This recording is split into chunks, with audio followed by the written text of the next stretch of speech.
So here we are, episode 2 of Somebody's Son, a conversation with my dear cousin, Chris Coleman. Everybody calls you Chris Coleman. I know. I don't got no nicknames. All my other friends give me nicknames, y'all. Chris Coleman. Yeah, everybody calls. I mean, Jalil calls you Waz. Yes. Jalil calls you Waz. So Waz, shout out to Dub. I got a lot of names. Jalil. Yeah. So, Chris, thank you for being here. Thank everybody for being here. Episode 1, my mom did really well. So, not that we have the big shoes to fill, but I feel like, we had to up the quality of what we were doing. So, we are in the Conversation lounge. Convo lounge. Shout out to Unc. Shout out to Keith. You know what I mean? Making sure that we got a chance to use this space is beautiful, y'all. It's beautiful, y'all. And y'all can book it. So make sure y'all look at the details so y'all can talk to Keith about what this might look like for y'all. But one thing that I felt like I didn't do well in the interview with my mom was try to give people a better understanding of who she was. Right. So this time around, I got some rapid fire questions for you. I'm ready. That I want you to jump into so that we can make sure that, people get a chance to know a little bit about you before we dive into the conversation. Because I'm a chameleon. A lot of parts about me. So I'm ready. All right. The first question is, if you could only eat one meal for the rest of your life, what would it be? Easy. Cajun chicken pasta from the Cheesecake Factory. Okay. Louisiana chicken pasta. People's getting a lot of flack about the Cheesecake Factory. Listen, man.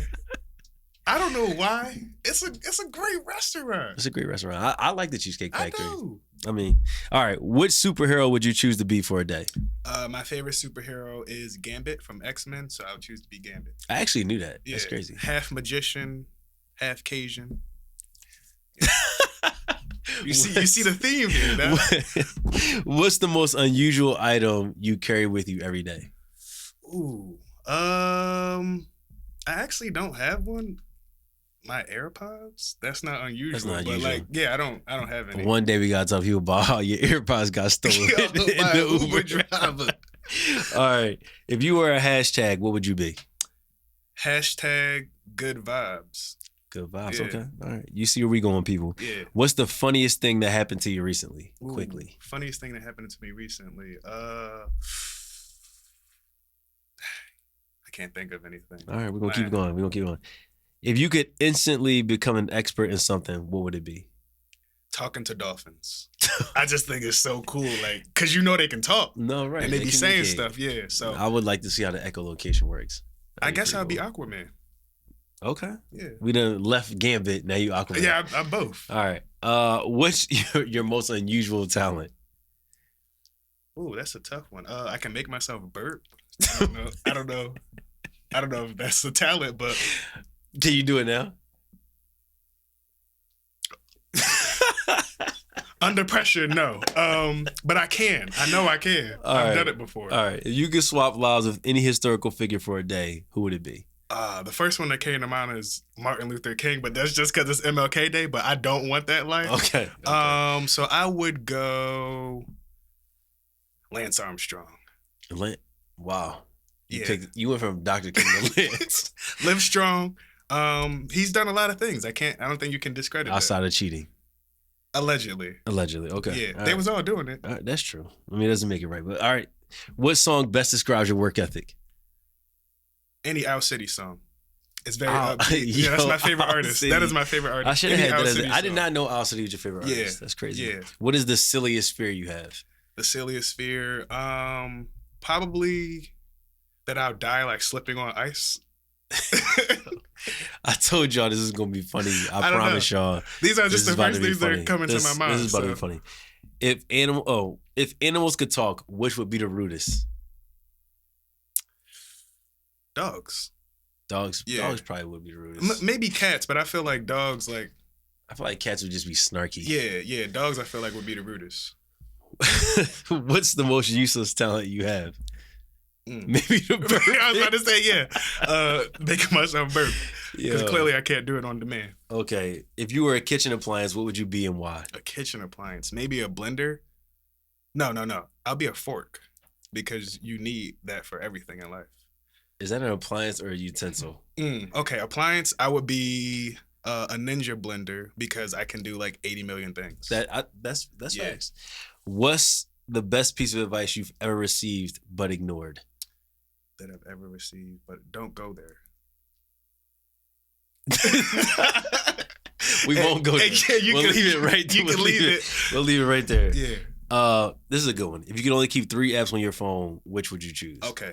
I don't know if this counts as an app, but the clock app. Okay. Because without it, you can't set no alarms.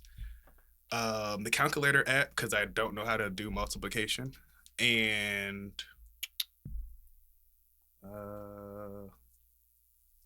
Facebook. Okay. Facebook. What generation are you? Well, because you got to log into everything with your face. No, I'll say Gmail. Gmail probably definitely the one. Yeah, you can do everything with Gmail. Yeah, Gmail.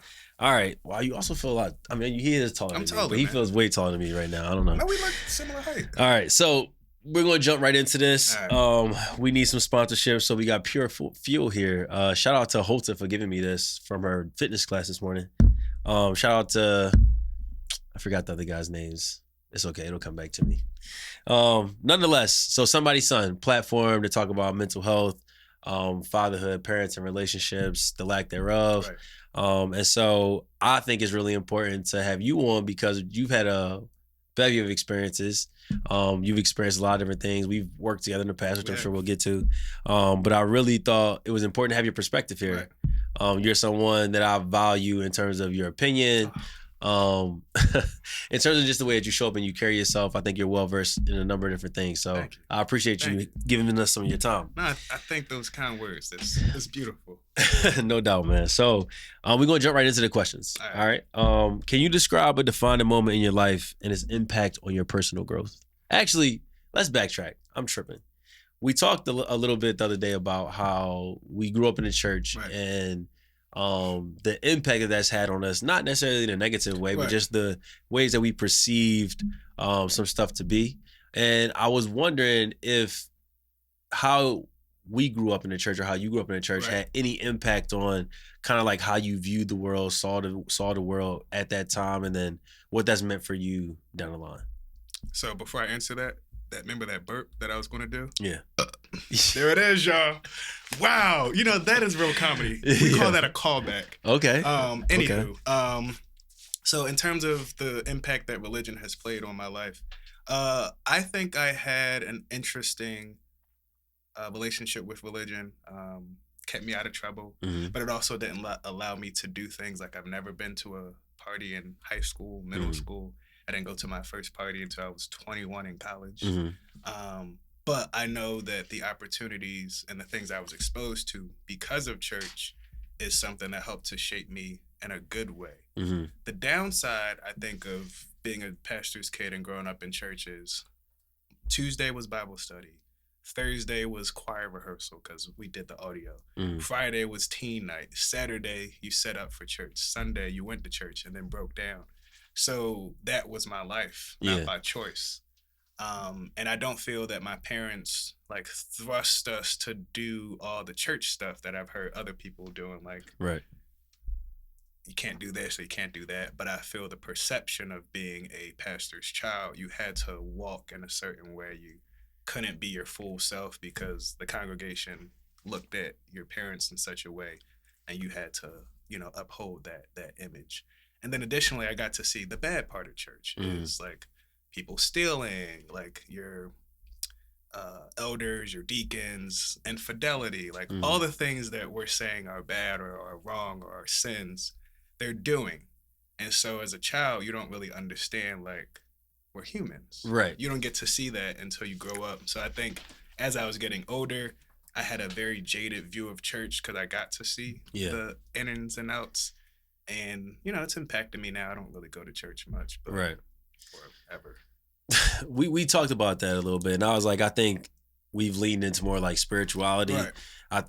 Like you said, people are human beings. And at the time, you don't have all the tools or the wherewithal to kind of process, they're just having human experiences. Right. No matter whether we're in a church, no matter whether we're at work, no matter if we're at home, people are going to just be people. They are. And so gotta give them that grace. Exactly. That you took the words out of my mouth. I think that I gotta stop saying that, but it definitely affords us opportunity to give grace in those moments. Right. How has your family history influenced your approach to any of your life's challenges? I mean, I know we didn't get a chance to dive into your grandparents yet. I think this is a good opportunity to kind of maybe talk about them and what they've done. Well, so first shout out to my parents, Pam and Chuck. I think they did a great job of, even though they grew up we grew up in the church, they exposed us to a lot of things because they were both entrepreneurs. But my grandparents were also entrepreneurs, and growing up, they started a school called Ivy Leaf. Ivy Leaf, my school. I love to wear that green and gold. I remember that joint. Yeah, we have a lot of songs. There are a lot of people in Philadelphia that went to that school, or someone they knew went to that school, and they've impacted a lot of lives. And at the time when it closed, it was the longest running private K through 8 African American school in the country. So they've done a lot of things. They started it in a time where Black and brown children weren't getting a quality education. So they started something for that community. Yeah. And I didn't know that, they were very successful. I didn't know they were multimillionaires because they didn't carry themselves in any manner that would perceive that they were different. Yeah. They treated people with kindness. They treated people with love.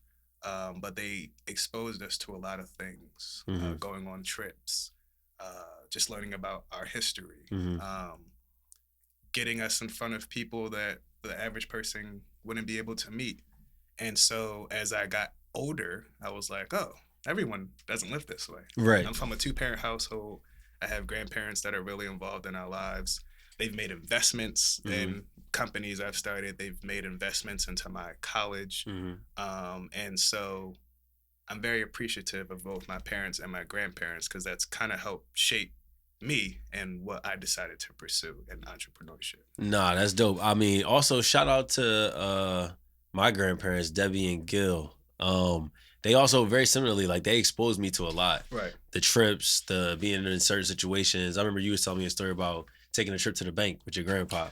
But I think that them allowing us to have those experience really does, it gives you a better gauge on all the other things that the world has to offer as well. Because we grew up uptown. Y'all lived in Cheltenham once we were a little older. Yeah, grew up in Mount Airy. Yeah, Mount Airy. So like similar areas, which at that time was the place people wanted to be. Yeah. So I'm grateful for those opportunities. And I think it's also important that you were on because I didn't want everyone to think that this is a platform that was only, we talk about people that had single parent homes or single moms or, this like struggle. Because I don't want my kids to struggle. I don't want that to be also, Blackness is not a monolith. Like there's so many different experiences. There's a diversity of experiences 100%. that I think are important to bring to the table. But talking about your grandpa again, I know we looked it up the other day that he started one of the first or helped found one of the first Black banks in the country. Yep. So United Bank, which once again, I never knew until you're a little older, but for people that aren't aware of history, Black and brown people in America weren't allowed to get loans for homes or businesses. And so a group of people in Philadelphia and probably surrounding areas decided to take it upon themselves to create their own bank. And so my grandpa was on the founding board, and I believe he also donated some money.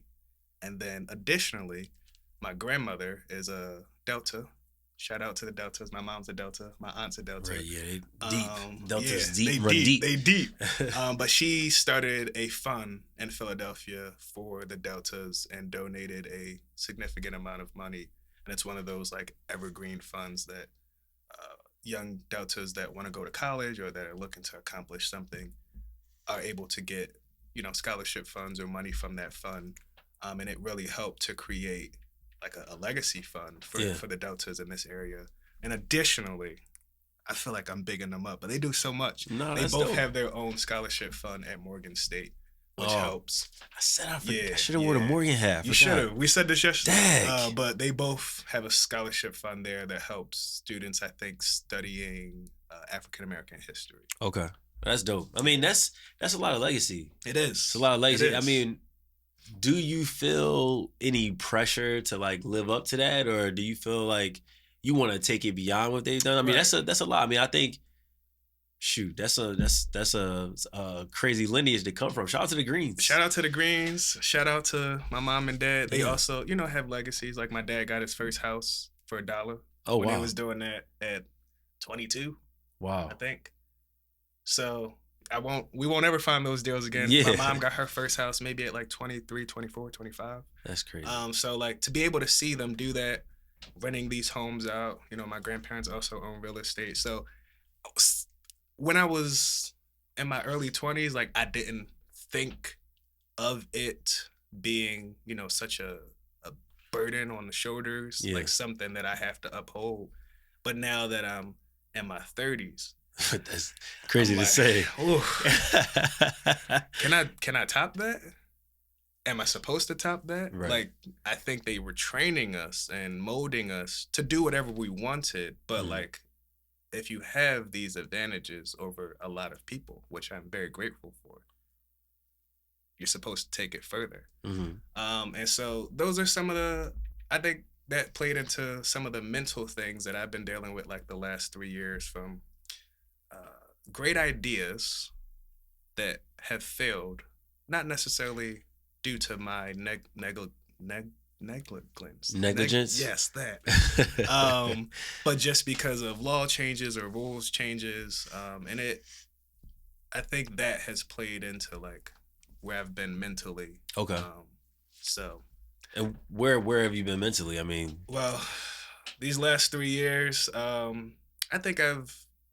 think most people can say that like people that are comedic or like very humorous or bring light to spaces sometimes are some of the darkest people. Yeah. And I've never felt that I've been in many dark places, but some of the ventures that I decided to take on, a lot of people put their faith in me. A lot of people invested their money with me, and I put my own money in too. And so I'll just say I lost $100,000 in a span of 6 months. Made $100,000, lost $100,000. And I was having panic attacks, waking up, 3, 4, 5 in the morning, feeling like my heart was going to jump out of my chest. I didn't have the tools to be able to communicate how I felt, so I would sometimes just go in my car and scream for like 5 minutes. I would sometimes, and I still do now, go for walks. And I put my headphones in. I don't listen to any music, but I just walk and I think. And I let my mind like get all the thoughts out and all the pressures and try to just take everything off my shoulders for a moment. Yeah. And just like try to be. Use some top tier strategies right there. Listen, those are top tier. That yelling in the car one is probably one of my favorites. And I definitely had to drive like a little bit away from where I live because you don't want people to see you. Right. Man, that's why my window's tinted. I just let it out anywhere. I let it out anywhere. Yo, that's crazy. I mean, listen. I was in development and fundraising for a while, so I understand like the idea behind raising a bunch of money, then losing money, like trying to navigate what that looks like. It's a wild space to be in, especially when you feel like you've been charged with this opportunity to do something great with. And when you're talking about hundreds of thousands, millions of dollars sometimes, seeing that much money at one time was crazy. Right. Like seeing the fact that we were able to achieve that because of an idea we had was crazy. Right. It's stuff that like you dream about, but you don't actually get to. There's not also many people that you can talk to it about. Right. That's like, facts. hey, so I can only imagine that pressure that you felt as a result of like, one, losing it that fast, making it that fast, losing it that fast. But that's how you start to see that things happen as you get further and further up. You start dealing with bigger and bigger amounts of money. What was the biggest lesson you learned throughout that experience though? Well, it was twofold. So like, on one hand, you mentioned there's not many people you can talk to. Mm-hmm. In hindsight, there's probably a few people I could call when I woke up and my bank account said negative $100,000. And I still had the screenshot. Yeah. Negative $100,000. Just got to scream. I was about to say, yeah. I might have threw my phone or something quick. I for sure had to. I went on my phone and looked, and then I got on the computer like, no. It can't be right. Yeah. I was been hacked. Yo. And they, the bank started calling. Hey. Listen. But That's a different type of place to be in. It is. Like when you see negative in your account. I mean, I've been there. Recently I've been there where it's like there is nothing there, Right. and I'm like now scrambling trying to figure it out. Like what when you saw it after you called the bank, checked, sent the screenshot. Like what was the first thing you did? Like what was your first motive action? That was a screaming moment. Yeah. But what I think in that moment, I guess helped me to calm down was like, okay, there are people that like trusted me so much to lead something. And I had to look back at all my experiences of like, did I fail? Could I do something differently? Of course, there always are things, but I'm starting to learn that like, it's not failure. These were opportunities you had. You took advantage of these opportunities, and people believe enough in you because you've done enough and you've proven enough, and you're just usually genuinely a good person that someone would want to invest their money and their time with you. That I'm like, okay, I got this far. I can figure it out. So like those walks really helped me to, I think one of my biggest strengths is problem solving. Yeah. I can like, you tell me a problem and I'll think of an idea like that or a tool that we can use, something. So like once I was able to clear my mind out on these walks, I started thinking of ways of like, all right, here's how I'll get back up. Right. And it took 3 years. Yeah. But here I am, back trying to do something again. Man, listen, thanks for, thank you for being resilient and picking yourself back up. And I'm letting y'all know this right now. There is not a time where I've tried to figure something out that I have not called this man and got at least 10 to 15 resources to use that I never knew existed. So he is not lying. Like when I'm telling you this dude, literally, I don't know how he's able to like process all the information that he gets at one time or how he compartmentalizes it, but that's a real thing. Like this dude he's one of a kind in my book. Like there's nothing I wouldn't call him about. And we got books about to come out. So I mean, that's honestly the 3 years I think helped me to realize like, if we look at my life, I went to 6 different colleges. Oh, please tell them about that. Tell them all the schools you went to real so quick. I got recruited to run track out in Denver, Colorado at Johnson & Wales. No, I was not a chef. I started there, was there for a semester, did pretty good. And then I got a opportunity to run at SUNY New Paltz. Was there for 13 days. In New York. Yeah. Upstate. Yep, near where that festival happened in the 60s, the hippie festival. Okay. Yeah, I can't remember the name. Woodstock? Yeah. Wow. Yeah, SUNY New Paltz is in that town. Okay. So I was there for 13 days, did not like it. Left, went back to Johnson & Wales. In the summer, I went to community college to make up for the semester that I missed. Monco, right? Yeah, Monco.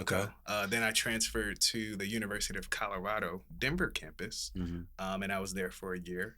And then I was like, you know what, man, I've been doing all these PWIs. I gotta go home. So I went to the Mecca. He went to the Mecca. I didn't go to Harvard. I wish I did. Maybe for my PhD or something. Yeah, the real HU. I was there. And this is when my mind started changing. So I had a 3.9 GPA coming into Howard. Yeah. Thought I was gonna get a transfer scholarship. They lost my paperwork twice. Brought it in person and of course sent it in. And so now I'm like, I'm jaded. I'm mad. So I start teaching myself how to code instead of going to class. They didn't like that too much. Yeah. So they dropped letter grades because I wasn't coming to class. And so I was like, bump it. I'm going to start a tech company.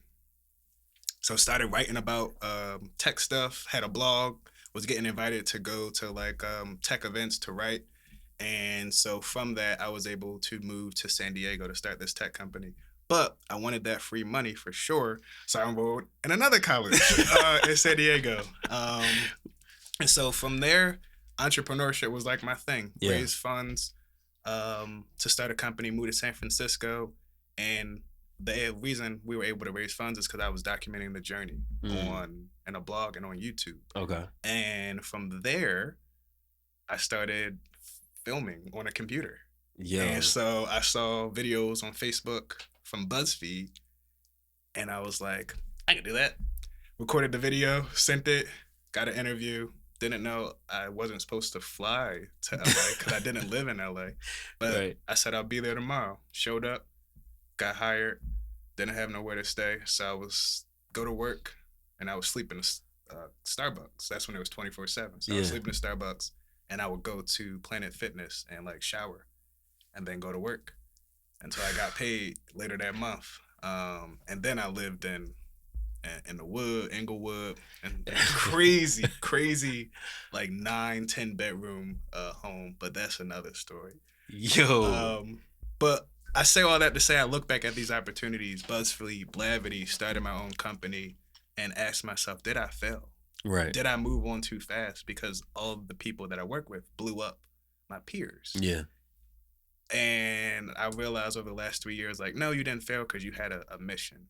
And so my mission, my goal is to be a full-time author. Gotcha. And for the last 10 years, I've written children's books, I've written young adult books, and they just sit on my computer. Yeah. So this year, I'm going all in on me. Time is now. Yeah. Time is I now. have a lot of skills, and I should be putting them towards my dream, my passion. Yeah. To not only educate, which brings me back to what my parents and my grandparents did. Legacy again. Legacy. But also, like, make money off of it. Right. I think you can do both. Two things can be true. Two things can be true at the same time. I love that phrase these days. Yeah. It is. Amen. It is very true. Man, all right. So like I told y'all, this dude has had. I'm even trying to keep up because I'm like, my questions are now all over the place. Right. Because he's done so much. We got about 12 minutes left. So I'm going to say, as an entrepreneur, how have you been able to balance your professional demands with personal fulfillment? I think I'm a little better at it now. A thing I try to do is like be in the moment. Okay. I think when I was in survival mode, it's grind, stay up 24 hours, like do this, do that. And now, I mean, I probably would have more friends if I was like in the moment, or I could remember all the things I did, but you just were like grinding. So for me now, it's like be in the moment. If I go to something, like I don't take photos because I want to remember it. Yeah. Like I don't want to be all in my phone, like right. Which my mom always says do, but I'm like, nah, I want to be present. Yeah. Like I want it to live in that time. Mm-hmm. And when I see you, I'm like, yo, you remember we was at that? Yo, I think that's extremely important. I mean, one, with kids, it makes me want to be more present. Right. So I'm taking pictures of that, but I'm still trying to make sure like I'm in the moment. But in my personal life, especially in college, I was so worried about like the next thing that I was missing all of those moments that I was in. No, that's facts. And so my friends will have so many like recollections of things. I'm like, that happened? Right. Or even in my 20s up till now, I'm 35, about to be 36, Jesus. I'm like, yo, there's so many things that I don't remember because I was just running to the next thing. Exactly. And trying to get to the next bag or try to figure out the next thing. And I think like you said, like being able to be still, be in it, and maybe like even taking a second to like ground yourself in those experiences, right, I think are going to be crucial, especially for me moving forward, because my memory is not the same. Like I remember a great deal of things, but I'm like my short-term memory now is like shot. But yeah, man, I that resonates with me deeply, man. Just trying to make sure that I'm present. And in all of these moments of real time. What advice then would you have for young men trying to find their path or find their way? So many quotables came to mind, but I truly think it's just be yourself. And I know that's cheesy, like being authentic, but I feel like some of my greatest things and some of my greatest connections came with me, like just being myself. Yeah. I'm a weird guy, but I think I own that. And so like people are like, I can fuck with that because like you're you. Like if you have to show up as something else, once the jig is up, it's like, oh, you a fake bull. Like you are really a fake person. Yeah. And we've all had to code switch for sure in certain spaces. But now I'm just like, I'm me, man. Like I don't want to have to change. Now I will certainly make sure there's a time and place for everything. Right. Certain jokes don't land in certain places. Yes, I agree. But I'll still make a joke. Right. It's not being yourself. It's just like you said, time and place for everything. It's time and place for everything. I'm not mad at that. So, I think that's fair. That doesn't require code switching in my point. Code switching. Traditionally I used to work at a bank, so you know. I understand what you mean. You just. What was your bank Chris voice? Hi, welcome to Fulton Bank. My name is Chris. How can I help you today? No, that's dope. That's dope. All right. You're not scared of that. And I had locks too. You're not scared of that, man. You had locks I with did. the headphone. Yeah, they told me to cut them. I was like, nah. I mean, now you saw the Asian dude on Instagram, I think it was, with the locks being put in. Nah, I didn't see that. Yeah. I did see Avatar. Where he had locks. Spider definitely had locks. A little white. Could have had a ponytail. Everybody else did. Jesus. Just saying. All right. How has your perspective on personal growth and success evolved over the years? That is interesting because I think we fall to the idea that like if you don't do affirmations in the morning, you're not gonna make it.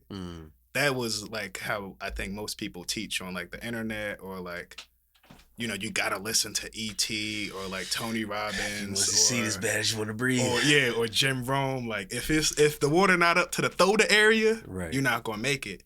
And now I think that's not true. Like I don't need to listen to that every day. I don't need to look at myself in the mirror for the affirmations and the mantras. I do believe that helps to build a sound mind and sound principles. But at a certain point, you get to a level where like you're comfortable with yourself. Yeah. I wake up and I be like, I'm that bull. I like that.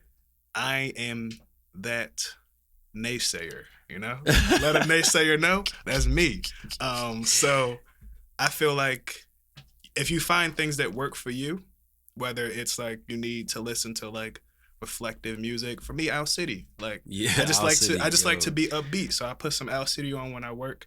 I'll listen to podcasts just to get different ideas and hear different people's experience, and just open myself up to things that like I traditionally probably wouldn't hear or listen to. So that's kind of like where I am with personal development, is just trying to hear other people's point of view. Nice. Man, we're final minutes, so a couple more questions left for you. If you could go back and talk to yourself at 18, what would you tell yourself? Don't go to college. Really? Yeah. Why do you say that?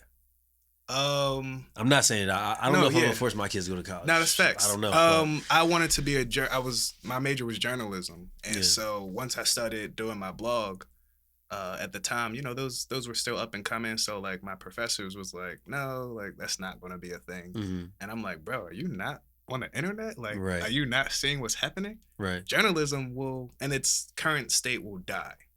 Now, what I will say about college is for networking, for finding ideas, new ideas, meeting new people that you will never in your life have the opportunity to meet. Yeah, it's perfect for that.